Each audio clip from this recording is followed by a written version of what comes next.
Dakta kabisa, mpenzi mtazamaji, matumaini yangu ni kwamba popote pale ulipo umzima.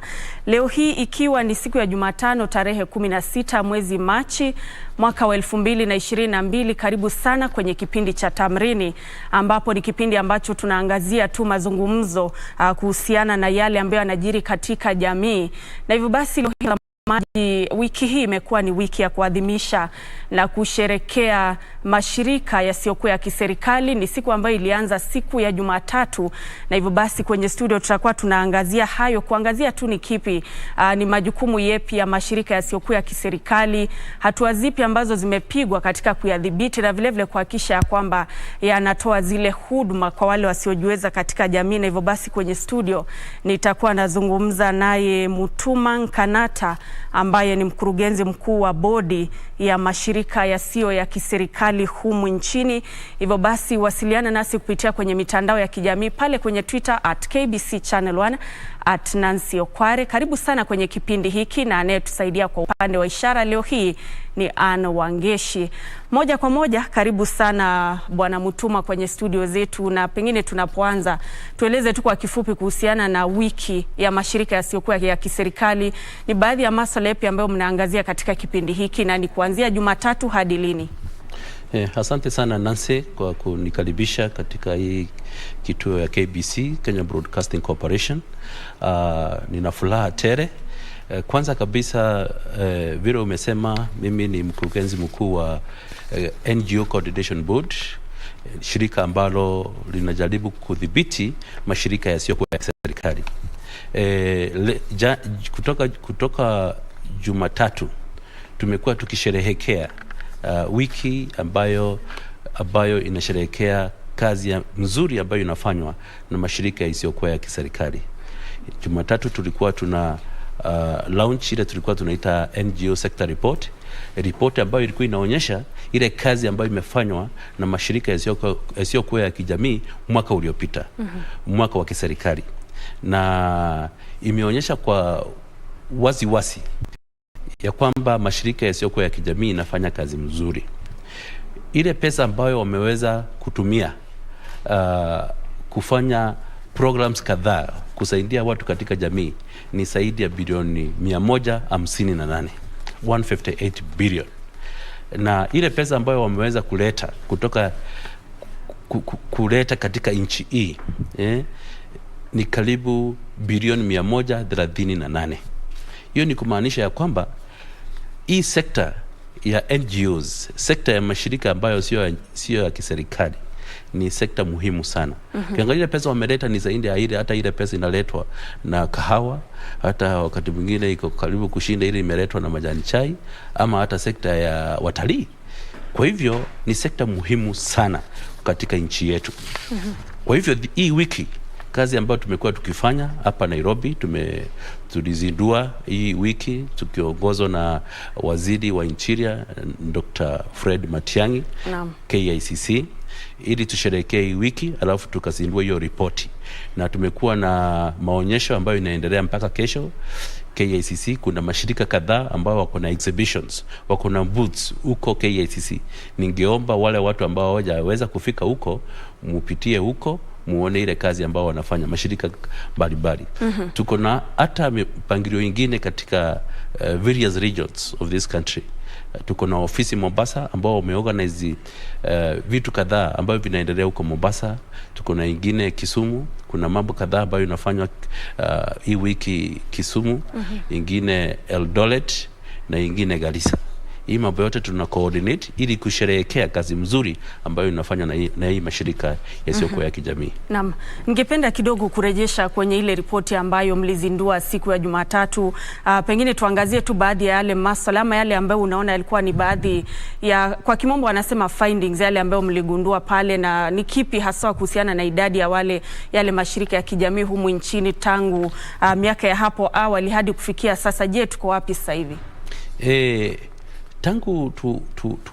Tangu hii sheria ipitishwe 1990 NGO Coordination Act 1990, tumeandikisha zaidi ya mashirika 11,000, karibu 12,000.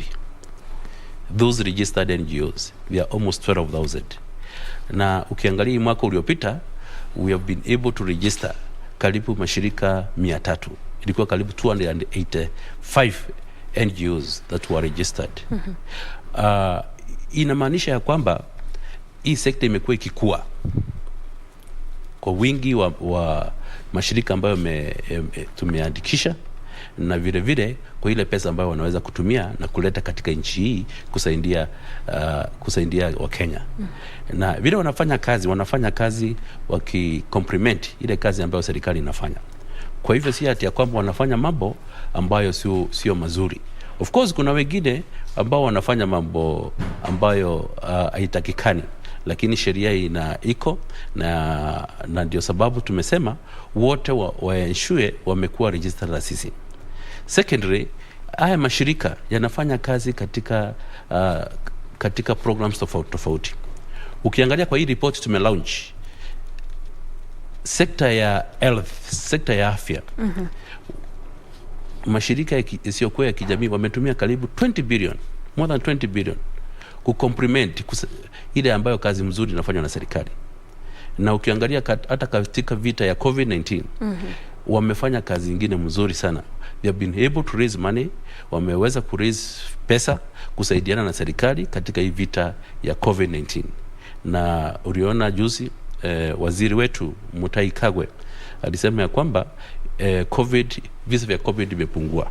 Na hii ni mambo ya kusherehekea, lakini lazima tuendelee kusaidiana na serikali, waendelee kusaidiana na serikali ili kuhakikisha Wakenya wote wako na afya mzuri. Ukiangalia sekta nyingine ni ya education. Hata hiyo wamefanya kazi mzuri. Wanasaidia watoto wetu kutoka wale wako primary, wale wako secondary, wale wako tertiary colleges na hata katika universities. Either through scholarship, wanawasaidia kwa scholarships, ingine wanasaidia kujenga madarasa, kuleta program ya kufeed watoto zile sehemu ambazo ni kame. Kwa hivyo wamekuwa wakifanya kazi mzuri. Ukiangalia katika mambo ya kusaidia akina mama, they have several affirmative actions kutetea haki za watoto, kutetea haki za akina mama. Wako kwa governance sector. Unajua hata hao wanasaidia kufanya civic education ili Wakenya wawe ni watu ambao wanajua what are the governance issues, haki yao ya kuparticipate kwa uchaguzi na mambo kama hayo. So tunaweza sema ya kwamba wamefanya kazi mzuri karibu katika kila sekta. Yes. Naam. Umezungumza kuhusiana na baadhi ambao hawajasajiliwa, manake katika bodi yenu mnahusika sana na wale ambao wamejisajili. Pengine changamoto ipi ambayo inajitokeza ikiwa, manake umezungumza kuhusiana na ongezeko la zaidi ya 285 mashirika zaidi ya 285. Changamoto inakuwa ni ipi katika kudhibiti na kuhakikisha kwamba mashirika yaliyokuwepo ama yaliopo yanafuata zile sheria zinazostahili, masuala ya ulipaji ushuru? Asante sana kwa hiyo swali, kwa sababu ni kitu ambayo sisi kama board tunajaribu kufuatilia kwa umuhimu. Na unakumbuka Jumatatu waziri wetu wa mambo ya interior Dr. Fred Matiang'i alitoa amri akasema ya kwamba yale ambayo mashirika ambayo hawaja comply na sheria zile tuko nazo kusubmit returns, kwa sababu kwa kila mwaka yale organization yote tumesajili wanapaswa kutuletea report mwisho wa mwaka. Hii ripoti ndio ina capture ile mambo yote wanafanya, ile pesa ambayo wako nayo, ile pesa wametumia kwa programs, ni watu wangapi wameajiri, hizo program wanafanya wapi, ili wakati tunaandika hii sector report ile tulikuwa tuna launch, tunatumia hiyo data kuprepare hiyo report. Sasa kuna mashirika mengine ambayo hawafanyi hivyo, wanachukua pesa wanaweka kwa account na watuambie ni pesa ngapi wako nazo na wanafanya nini na hiyo pesa. Kwa sababu haya mashirika sio personal, it's not a private entity.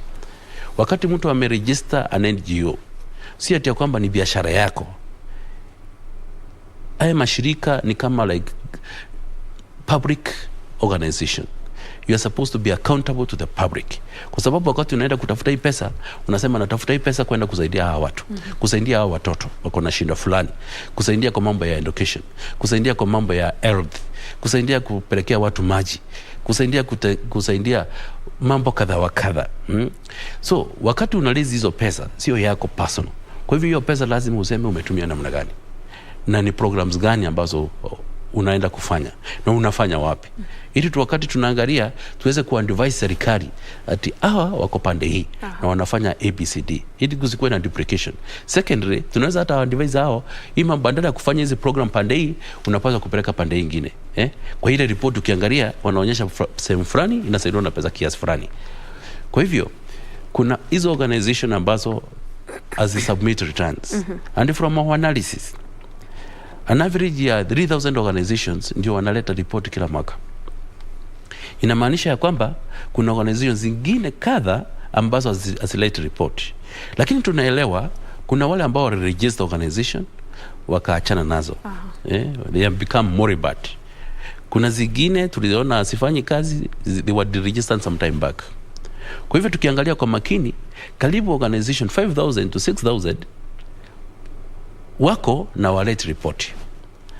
Hizo ndizo tumesema for the next 3 months tunawapatia nafasi ya kuleta hizo returns, wataambia ofisi zao ziko wapi, wanafanya nini, ni programs gani wanafanya, wako sehemu gani, to regularize their registration. Wasipofanya hivyo hatutakuwa na another option, will strike them from our register, na tuseme haya sasa hizi mashirika they are no longer official registered organizations, so we will strike them from our register. Yes. Na manake hilo linatuleta kwenye hili swala la uhusiano baina ya serikali na hayo mashirika yasiyokuwa ya kiserikali. Manake ulipomsikiza Waziri Matiang'i akizungumza siku ya Jumatatu, alikuwa tu ameghadhabishwa na wale ambao umezungumzia, wale ambao hawaelezi ni kipi wanafanya, hawapeleki zile ripoti kuonyesha yale mapato ambayo amepata, hivyo basi kuwepo na pengine masuala ya ufisadi pale, manake ukosefu wa kulipa ushuru. Ningependa tu tuzungumze kuhusiana na mashirika yenyewe, hatua ambazo tayari umesema mtazichukua kuhakikisha kwamba wale ambao hawalipi wanalipa, wale ambao hawajatoa zile ripoti wametoa ripoti. Na tuzungumze kuhusiana, inaleta tatizo lipi kati ya serikali, uhusiano wenu baina ya serikali na mashirika yenyewe? Kwanza kabisa nataka kukuambia kwamba uhusiano wetu na mashirika ambayo wanafanya kazi kulingana na sheria ni mzuri sana. We have an excellent relationship between ourselves and these organizations, most of them. Kwa sababu ukiona hata kazi ambayo tulikuwa tunafanya COVID-19, ulikuwa unaona mashirika kadhaa ya kiserikali wanafanya kazi na Ministry of Health na Wizara ya Afya. Ukiangalia hata kwa county governments, serikali za county, bado utakuta mashirika haya yanafanya kazi na governors tofauti kwa various programs. Kwa hivyo uhusiano wetu na mashirika ya jamii uko mzuri kama serikali. Serikali ya Kenya si ati ya kwamba inaogopa mashirika ya kijamii ati watafanya mambo fulani ya kupindua serikali vile watu walikuwa wanafikiria bereni. Asha. Ile mambo wanafanya, wanakuwa na programs muhimu na serikali inafurahia hiyo kazi. Ile tu tunasema kuna wale mashirika mengine machache ambao wanataka kujihusisha na mambo ambayo sio mazuri. Pesa ya terrorist ikikuja inapitia kwa hizo organization, na wataambiwa wako na account wapi na wanafanya nini. Mambo ya insecurity, watu wanataka kuzitumia kutumia hizo organization kupeleka pesa ama kufanya kuleta watu ambao sio mzuri katika nchi hii. Kuna watu wengine wanatumia mashirika kutafuta pesa, alafu wanafanya mambo yao personal. There is a lot of corruption kwa mashirika mengine. Unakuta mtu ameajiriwa na ameanzisha NGO, ameenda kufundraise akisema watu wako na shinda fulani, anapatiwa pesa. Akikuja hapa kazi ya kwanza kufanya ni anajenga nyumba kwake, anajinunulia gari kubwa. Hiyo mambo ndio waziri alikuwa anasema mashirika kama haya hawafanyi kazi mzuri, na lazima tu tighten sheria ili ku make sure pesa ambazo watu wana fundraise inaenda kwa kazi ile ambayo imekubalika. Wale ambao wanatumia hizi mashirika kufanya mambo ambayo sio mazuri, ya kusupport terrorist organizations, hiyo hata hiyo kwanza lazima tuikase kabisa. Na ndio sababu tumesema kama board hiyo mambo tutafuatilia, those organizations tutafuatilia, tukizipata au watu watapata, tutawapeleka kwa tuta make sure wameshukuliwa hatua ya kisheria. Yes. Na pengine kufikia sasa kuna yale mashirika ambayo hatua tayari zimeshachukuliwa, manake mna zile ripoti kuhakikisha kwamba mnafahamu kuna tetesi shirika fulani pengine linajihusisha na masuala mbalimbali ambayo si sawa, na hivyo basi uchunguzi ufanywe ili kuhakikisha kwamba hatua inachukuliwa. Kufikia sasa unaweza kusema kuna zile hatua ambazo zimechukuliwa kwa baadhi ya mashirika? Vile naweza kukuambia kwa hiyo swali ni ya kwamba sisi tunafanya kazi kwa kiudani na mashirika hayo mengine ya serikali.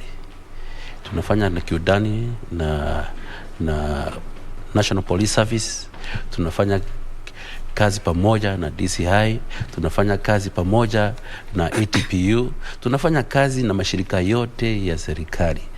Kwa hivyo siwezi kukuambia ni mangapi ama ni nini, lakini tunafanya kwa udani sana nao mashirika. Kwa hivyo tukiona kitu ambayo sio mzuri, tutaripoti kwa lile shirika ambalo linahusika na hiyo maneno. Na hao watu wanachukuliwa hatua. Yes. Naam.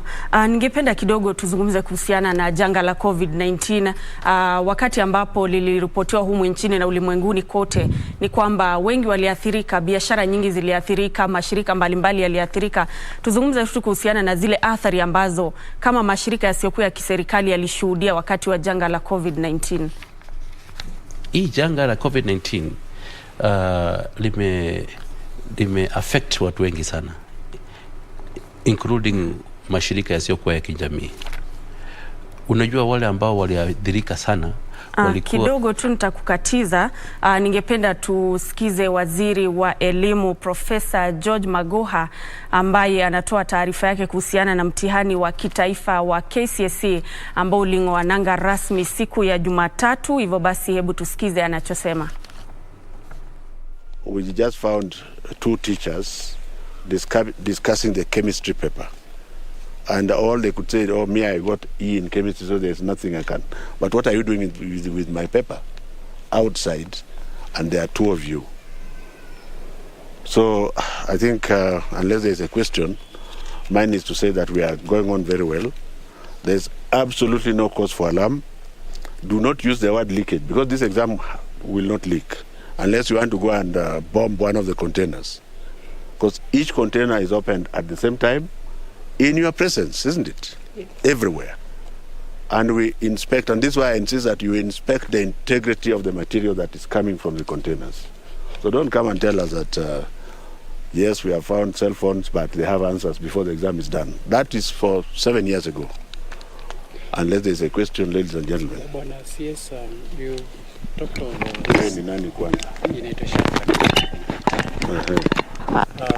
You've talked over some few hotspots, but maybe are you free to tell us those hotspots? Most definitely. Tomorrow, I, as Magoha, son of Magoha, I shall be working in Isili. I've changed my program. You don't dare us. You cannot dare us to be very bold, to mess with our children. So I'll work from Isili. That's one of them. Are you satisfied? And there are many others. I've just told you that the person in Isili was being fed from Darajambili in Kisi. You want me to continue? Yes. No, I can't give you everything. There are many areas. We have already mentioned the school in Garissa, where unfortunately a female teacher is the one who breached the security of the exam, and she's being dealt with. We don't want to profile anybody. We're just saying that if you want to dare the government, we are ready and available to deal with you. And we shall not have mercy on this issue. For the love of our children. Okay. Now, a follow-up question. Last year, on the final day of KCSE, while we were at Nairobi School, you talked of some crooks or cartels trying to be more creative in every step they made. And so, how would you rate now this year's management of examination? And just add on that, we know there has been so much premium placed on national examination, but now we're also looking at CBC. Could you please talk to us maybe what you should expect even as we move towards full implementation of the CBC? Well, the government is much, much better because we know what to do. We have already taken down one of the platforms, not blocking it, but just scaring the hell out of the people who are there so that they are not posting anything now. We have arrested some of their chief administrators, I won't tell you which name, And as we talk now, there are quite a number of people, I cannot tell you, I'm waiting until they are safely in police custody to be dealt with. There is nobody who is going to go scot-free. And don't come back and start saying, oh, why are you looking at these people? It's a choice, an open choice. You choose to try to steal the exam, then you will get paid for it. CBC will answer all this. Why CBC is so important for us as a government and as a people is because it is taking away the premium of examinations. The high premium in exams is gone. By the way, the grade 6, which will start class in May and do their exam in December, will have already accessed 60% of their assessments in 3 different years. And they are very normal assessments. And the 40% is not going to be as high a premium as we are. So I believe that the Kenyan people, even though there is a threat of money worshipping, but our people will listen to the voice of God and just allow things to be. Because no child, you see, we are focused on examination without skills. All that is going to be sorted out by CBC. And that's why, as you see us here, our orders from the President, His Excellency the President, was to build 10,000 classrooms before he leaves. We shall do so. The first set, 6,470. We have already done close to 4,000 complete. Actually, we are only 17% off the target. And I think by the end of this month, that should have ended. The balance, by the grace of God, we shall do between April and July. So that when I leave, I'll say, well, we actually left 10,000 classrooms. Whoever is appointed as Cabinet Secretary to this ministry must also do the remaining 10,000. Because the children belong to us. They don't belong to dogs. They are our children.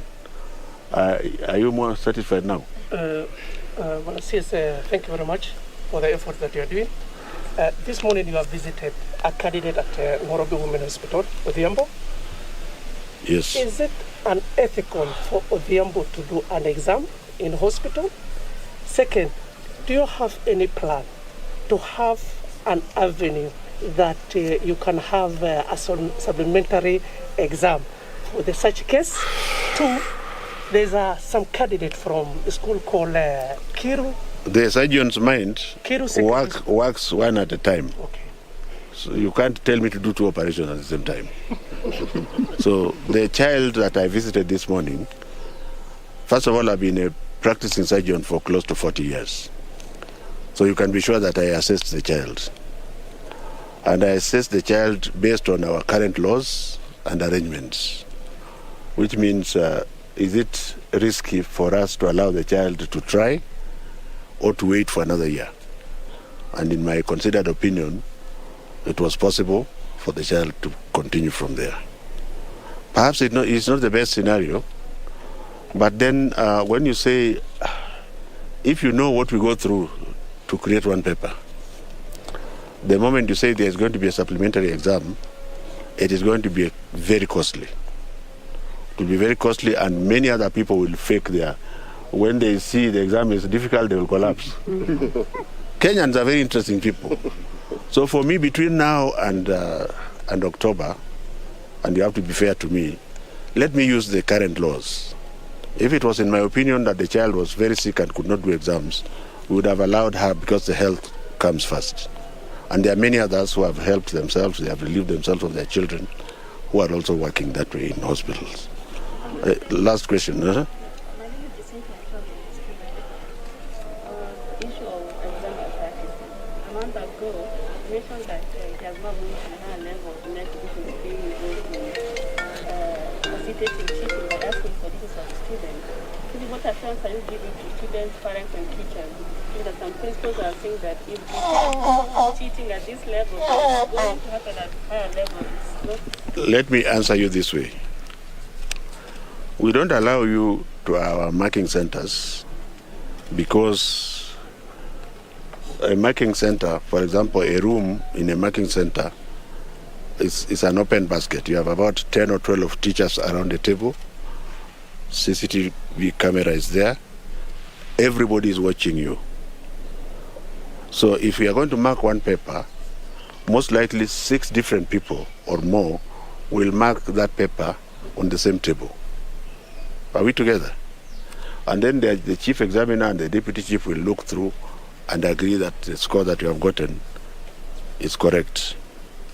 If you are referring to our saying that some people are looking for data, sometimes when you scare people away, they pull back.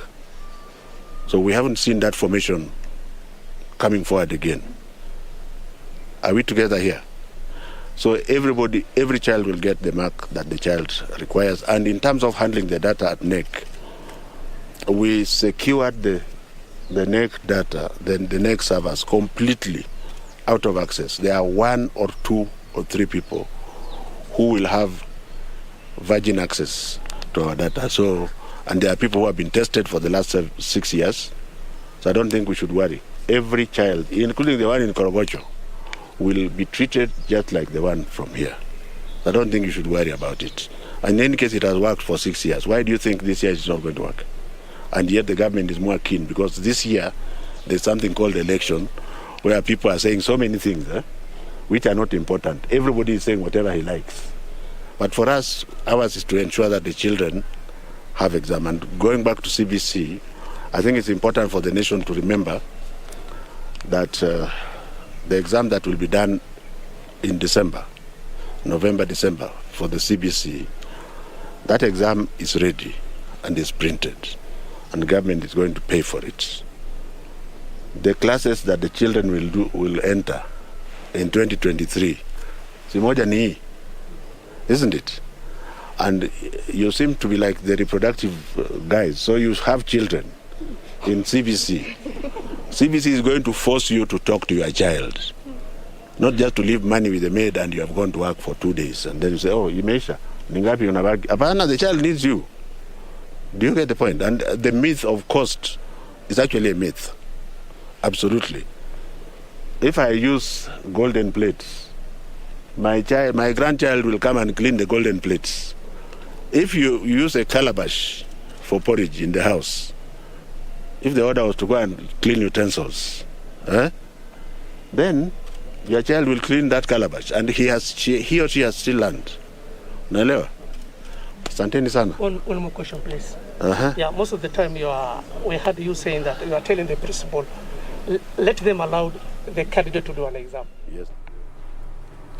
Na mtazamaji, hizo ni picha za moja kwa moja ambapo waziri wa elimu Profesa George Magoha anatoa tu taarifa kuhusiana na shughuli ya mtihani wa kitaifa wa KCSE, akisema ya kwamba kufikia sasa hivi shughuli yenyewe imekuwa ikiendelea vyema licha ya visa vichache vya udanganyifu ambavyo vimeripotiwa, na akasema ya kwamba hatua zimechukuliwa kuhakikisha waliohusika wanachukuliwa hatua za kisheria, na akaangazia tu masuala ya wale wanafunzi ambao wanafanya mtihani wakiwa hospitalini, na akasema ya kwamba kama wizara na serikali hawawezi kuwaruhusu wanafunzi ambao hawako vyema sana kufanya mtihani, na hivyo basi akasema wahudumu wa afya wanahakikisha wale wanafunzi wako sawa kufanya ule mtihani.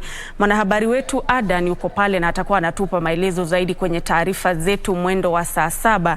Lakini kwa sasa hivi mtazamaji, kwenye studio nilikuwa naandaa mjadala naye Mutuma Nkanata ambaye ni mkurugenzi mkuu wa bodi ya mashirika yasiyo ya kiserikali humu nchini. Bwana Mutuma, tunapokamilisha ningependa tuzungumze kuhusiana na ile kauli ulikuwa unaitoa kuhusiana na athari ya janga la COVID-19 kwa haya mashirika yasiyokuwa ya kiserikali, na vile vile ugusie tu kidogo kuhusiana na nafasi ya mashirika haya wakati huu wa uchaguzi. Asante sana Nancy. Kwanza kabisa nilikuwa nimesema ya kwamba haya mashirika yasiyokuwa ya kijamii wamefanya kazi muhimu katika kupigana na janga la COVID-19.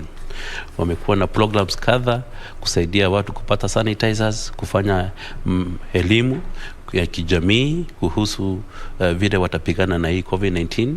Wamesaidiana na serikali kupata vitu kadha wa kadha kama zile tunasema barakoa, kutafuta madawa na kila kitu. Kwa hivyo wamefanya kazi mzuri. Lakini hii hadhari kuna hadhari kwa Wakenya wote na vile vile kwa mashirika yenyewe. Ile pesa tulikuwa wanapata nyingi ilikuwa inatoka nje ya nchi, na wale ambao wanasaidia sana mashirika yasiyokuwa ya kijamii walikuwa watu wa kutoka Ulaya, Marekani, ambao wengi wao walikuwa affected na COVID-19. Utakumbuka katika mwanzo wa hii COVID-19 wakati ilianza hii janga, kuna watu wengi ambao walipoteza maisha huko Italy, huko UK, huko Spain, huko Amerika. Wale walikuwa wazee, na watu ndio walikuwa wanasaidia sana kipesa katika mashirika kadhaa.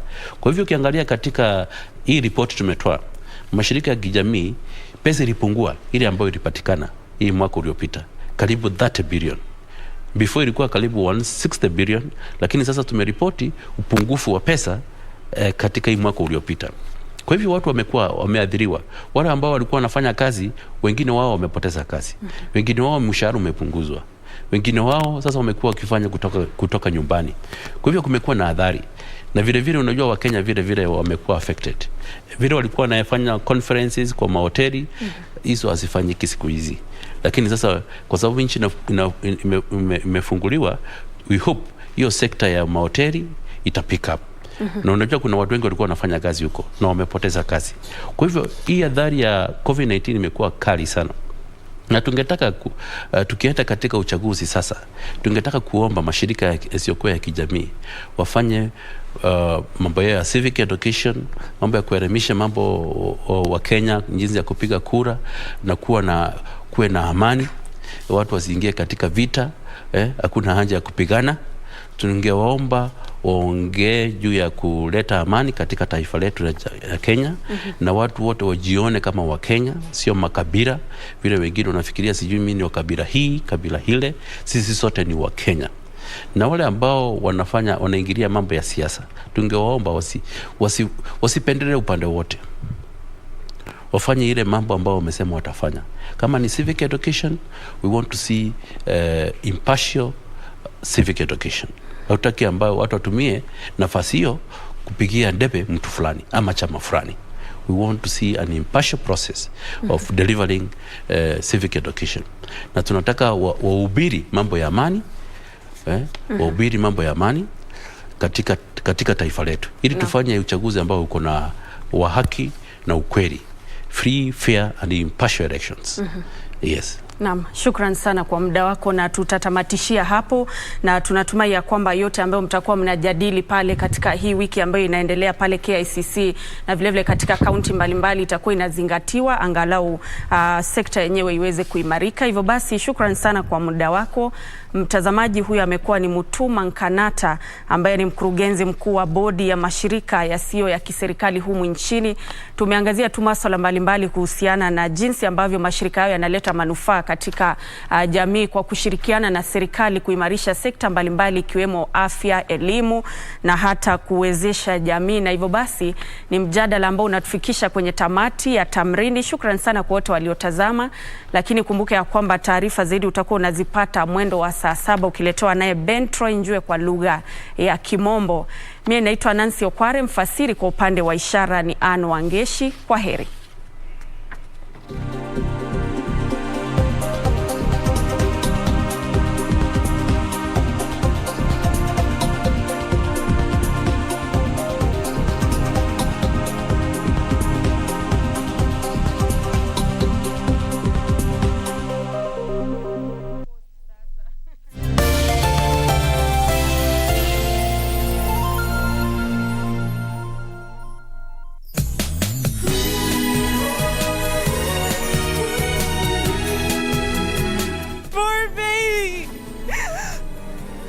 I didn't even have time to say goodbye to my poor baby. Mommy will be joining you soon.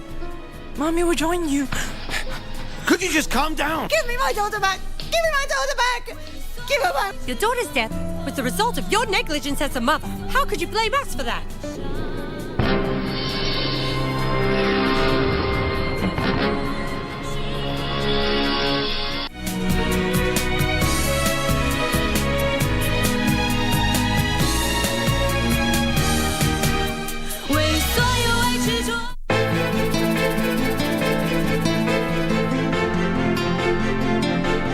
Huyu mtoto sitaki atoke kwa hii nyumba bila ya ruhusa yangu. Mimi lakini mbona umenuna? Kwa nini hujapenda? Muona babake Maya? Sasa huyu amekuja kutugombeza sisi kuhusu Dingu. Yeye ndo amelala naye ama ni sisi? I need you to testify. Sorry. I cannot do it. Usipoishughulikia upesi itakuua.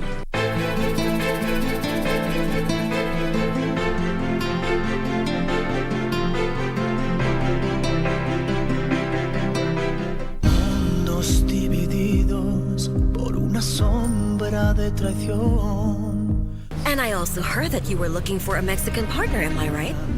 We are, because the investors are looking for a reliable person who can help us in the construction. You don't have any idea just how much I love Leonardo.